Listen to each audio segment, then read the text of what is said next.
Hello viewers and welcome back to DM Bhatt Group Tuition, a place for all the rankers। तो दोस्तों आज हम आपके class 11 की डायग्नोस्टिक टेस्ट सब्जेक्ट इंग्लिश का सॉल्यूशन करने वाले हैं। तो चलिए शुरू करते हैं। सबसे पहले हमें सेक्शन ए दिया गया है। देखिए उसमें हमें क्या बताया गया है। Read the following passage and select the correct answer from the options given below it. यानी कि यहाँ पे हमें एक पैराग्राफ दिया गया है और उस पैराग्राफ को रीड करके बाद में हमें नीचे जो चूज द करेक्ट ऑप्शन दिए गए हैं उनके आंसर्स को सिलेक्ट करना है। तो फर्स्ट देखिए हमें क्या पूछा गया है, व्हाट मेड लेंचो एंग्री। तो उसका अगर हम फर्स्ट नंबर का आंसर देखने जाएं तो वो होगा option C, Lencho received less amount than asked from God. यानी कि ऑप्शन सी हमारा करेक्ट ऑप्शन हो जाएगा। उसके बाद सेकेंड नंबर में देखिए क्या क्वेश्चन पूछा गया है हमें, choose a word from the passage that means confidence. तो इसका आंसर अगर हम देखने जाए तो वो होगा आपका ऑप्शन ए, फेथ। तो फर्स्ट का आंसर आपका ऑप्शन सी हो जाएगा और सेकंड का आंसर आपका ऑप्शन ए हो जाएगा। फिर देखिए उसके बाद हमें सेकंड क्वेश्चन में पूछा गया है, read the following passage and answer the questions. यानी कि यहाँ पे हमें कुछ क्वेश्चंस दिए गए हैं और उनका हमें वन सेंटेंस में आंसर करना है। तो देखिए फर्स्ट में हमें पूछा गया है, what was specular about the monthly account of the baker. तो उसका आंसर अगर हम देखने जाए तो वो क्या होगा, देखिए monthly accounts used to be recorded on some wall in pencil was specular about it. तो ये हमारा आंसर हो जाएगा। फिर देखिए उसके बाद हमें दूसरा क्वेश्चन पूछा गया है, why was baking considered a profitable profession in the old days. तो उसका आंसर देखिए क्या होगा, baking was considered a profitable profession in the old days as the baker and his family never starved and his family and his servants always looked happy and prosperous. तो ये जो है हमारा आंसर हो जाएगा। उसके बाद हमें तीसरे क्वेश्चन में पूछा गया है, what does a jackfruit like appearance mean. तो देखिए उसका आंसर क्या आएगा, the plump physique means a jackfruit like appearance. तो दोस्तों इसी के साथ हमारा क्वेश्चन 2 जो है उसका सोल्यूशन भी कंप्लीट होता है। अब देखिए अब आप आ जाइए 3 पर। Fill in the blanks choosing the correct words given in the bracket, write only answers. यानी कि देखिए यहाँ पे हमें कुछ वॉकैब दी गई हैं, उनको हमें फिलअप करना है। तो देखिए रीड कर लेती हूँ मैं। ब्रैकेट्स में हमें कुछ वर्ड्स दिए गए हैं जो है प्रोफाउंड, पीपल, अपार्थेड, लास्टिंग और जनरेशंस। तो इन्हीं को यूज़ करके हमको फिल इन द ब्लैंक्स करनी है। तो चलिए एक बार रीड कर लेती हूँ मैं। The policy of apartheid created a deep and lasting wound in my country and my people. All of us will spend many years if not generations recovering from that profound hurt.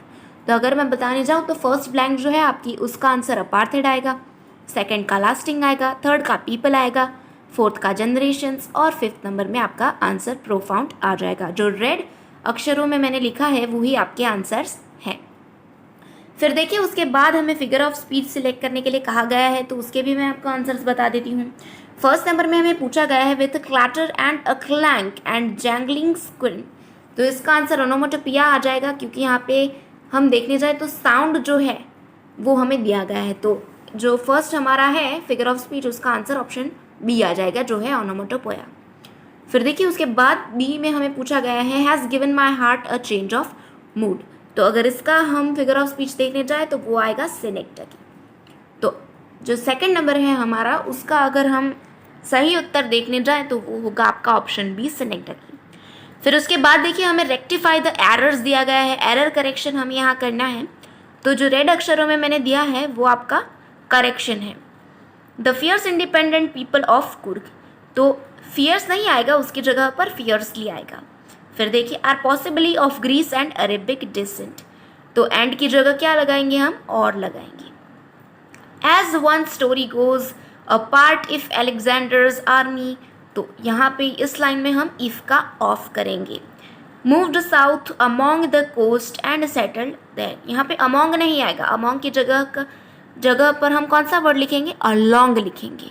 ठीक है, तो first में हमारा fears का fiercely करना है, second में and का और करना है, थर्ड में इफ का ऑफ करना है और फोर्थ में अमोंग का अलोंग करना है। तो इसी के साथ हमारे रेक्टिफिकेशंस ऑफ एरर भी कंप्लीट हो जाते हैं। फिर देखिए उसके बाद हमें कंजक्शंस और प्रेपोजिशंस की ब्लैंक्स दी गई हैं, तो उसे भी मैंने यहाँ पे सॉल्व करके ही रखा है, तो आप इसको भी एक बार देख लीजिए। ब्रैकेट्स में हमें कुछ वर्ड्स दिए गए हैं और उन्हीं से मैंने सारी जो ब्लैंक्स हैं उनको फिल कर दिया है। जो रेड है वो आपके आंसर्स है, रेड अक्षरों में जो आपको दिखाए गए हैं वो आपके आंसर्स हैं। तो चलिए एक बार पूरा जो पैरा है वो मैं रीड कर लेती हूँ. She found her view cut off by canvas blind that covered the lower part of her window. First में OFF ऑफ आंसर आएगा, सेकंड में दैट आएगा, थर्ड में द आएगा और फोर्थ में ऑफ आ जाएगा. फिर देखिए कन्वर्ट इनटू इनडायरेक्ट यहाँ पे हमें दिया गया है. ये पूरा जो पैराग्राफ है उसको हमें इनडायरेक्ट में कन्वर्ट करना है. तो जो रेड वाला मैंने लिखा हुआ है पैराग्राफ वो आपका आंसर है, वाइट वाला जो है वो आपका क्वेश्चन है. तो देखिए एक बार मैं क्वेश्चन भी रीड कर लेती हूँ और क्वेश्चन के साथ उसका आंसर भी रीड कर लेती हूँ. तो हमें क्वेश्चन दिया गया है, why is something the matter? No, nothing is the matter. I just felt like having a bus ride, that's all. Don't you want to have a look at the site now that you are here? तो ये जो paragraph है उसको हमें indirect में convert करना है. तो देखिए यहाँ पे पैराग्राफ बना के ही रखा है आपके लिए रेड फॉन्ट्स में. Valli asked the conductor why there would be something the matter and added that nothing was the matter and told that she just felt like having a bus ride, that was all. The conductor asked if she didn't want to have a look at the sights, then that she was there. तो ये जो है हमारा answer कुछ हो जाएगा indirect speech का. फिर देखिए उसके बाद हमें डू एज डायरेक्टेड दिया गया है. तो सारे डू एज डायरेक्टेड जो है वो यहाँ पे मैंने लिख रखे हैं और उनका आंसर भी दे रखा है. फर्स्ट में देखिए मतलब 22 नंबर जो है आपका उसमें देखिए Lencho's soul was filled with sadness. उसका क्वेश्चन टैग हमें करना है तो उसका आंसर आ जाएगा option B, wasn't it. Question mark करना मत भूलिएगा, काफ़ी ज़्यादा इंपॉर्टेंट है. तो बी ऑप्शन जो है आपका सही हो जाएगा. 23 नंबर में क्वेश्चन देखिए, the life of mortals is troubled and brief, select the correct interrogative sentence. यानी कि इनमें से कौन सा करेक्ट इंट्रोगेटिव सेंटेंस है वो हमें चूज़ करना है. तो वो आ जाएगा आपका option C, isn't the life of mortals troubled and brief. ये कुछ आपका आंसर हो जाएगा. फिर 24 नंबर में देखिए, she looked at me very strangely, passive voice करना है इसका हमें. तो उसका आंसर क्या आ जाएगा? ऑप्शन सी आ जाएगा, I was looked at very strangely bye हर. फिर उसके बाद 25 नंबर में देखिए, माई country is rich in minerals. तो यहाँ पे हमें इसका एक्सक्लेमेटरी सेंटेंस बनाना है. तो देखिए रेड अक्षरों में मैंने लिखा ही है, ऑप्शन ए जो है आपका करेक्ट आंसर होगा, how rich in minerals my country is exclamatory mark.